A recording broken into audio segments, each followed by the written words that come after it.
Welcome to Modular Classroom. Today in this video we will see an interesting Excel trick called text to column, which is a feature that allows to quickly split the data into separate columns. Like that, if you have a column named as full name, you can split into first and last name.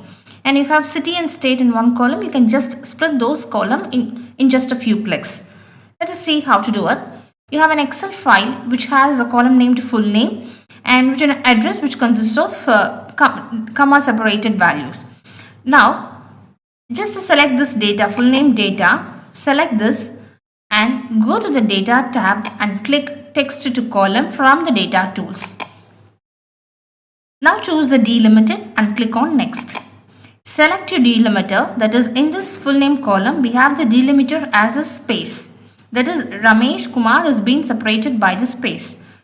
Select this delimiter as space and click next. And next important point here is you have to choose the destination. This is where to split this columns. You have to mention the column name.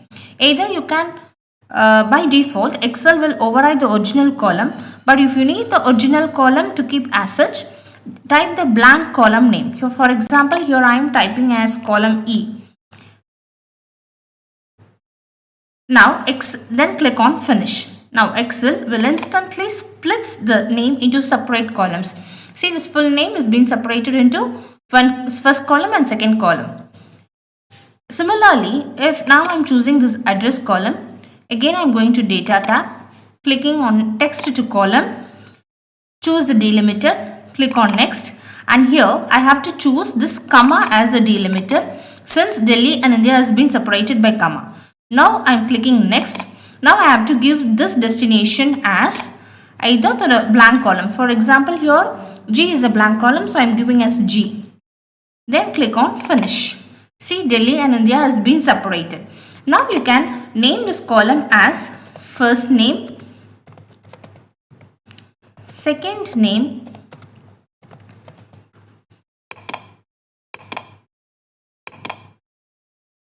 similarly I can give this a city and here country. Now after that I can give the columns as such. I am converting into separating the columns and separating the data into different columns with just a few clicks by using the option from the data tab. So thanks for watching. Stay tuned.